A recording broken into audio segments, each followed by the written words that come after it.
Freedom at My Fingertips. Sarah Mell. In the summer of 1996, I spent my days waiting tables, and my nights, late nights, late nights, and early mornings, hanging out with Kate. Single mom with a horrible ex, an adorable 2-year-old daughter, small apartment, charming smile, silly sense of humor, nurturing touch.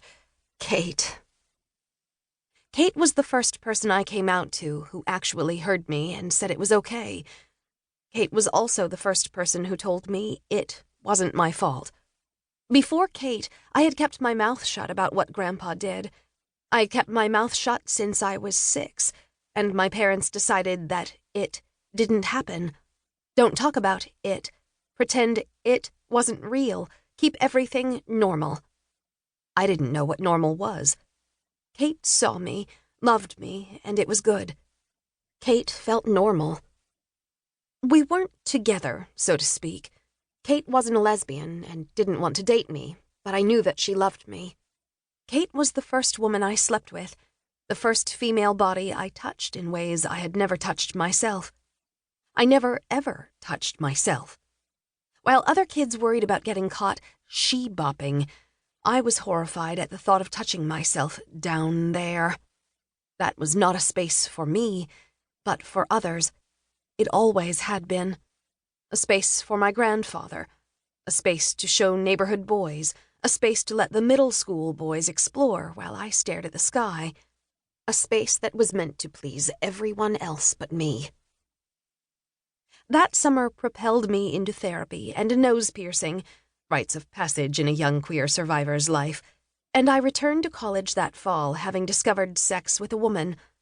Silence was my enemy and hiding didn't fit, but I hadn't discovered how all of this was alive in the sinews of my own body. I remained a stranger to my needs and pleasure. Then I found Sophia. Sophia sat across the table at the Steak and Shake as I sipped my hot chocolate. I blushed at her knowing gaze and knew I was in for it. We spent the next 2 years navigating the ins and outs of a closeted love affair, praying to Jesus to forgive us our sins and convincing our friends and family that our friendship flourished because of our mutual love for music and literature. The make-believe bedroom in our 2-bedroom apartment was full of furniture that slumbered without us, covered in the hair of our cat, Byron. I enjoyed sex with Sophia, reveled in orgasm for the first time in my young life, practiced comfort and warmth, passion and exhaustion, thrill and silliness. We were each other's first everything, or at least mostly everything.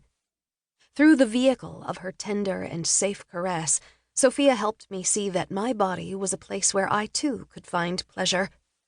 Always still to be kept secret, always still full of shame. Don't let the neighbors know, don't let our parents find out, deny our curious friends. Pray for a way to love one another that doesn't equal sin. After a couple of years, the silence about our secret life took its toll.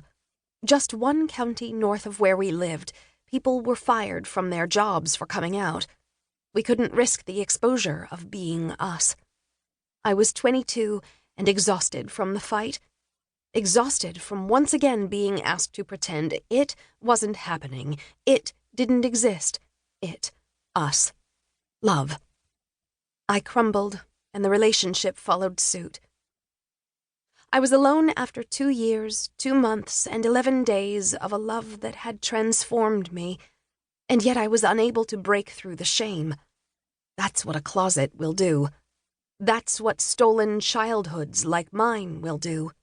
But I'm not here to dwell on what happened when I was 4, when I was 5, when I was 6.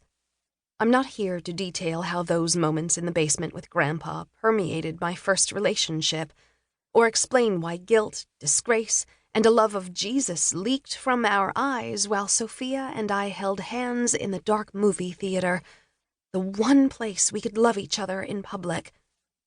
I'm here to talk about the lessons I learned after that. I'm here to talk about Renee. What's a newly single lesbian in Kalamazoo, Michigan to do with herself but stumble into the town's one gay bar to try and dance it out?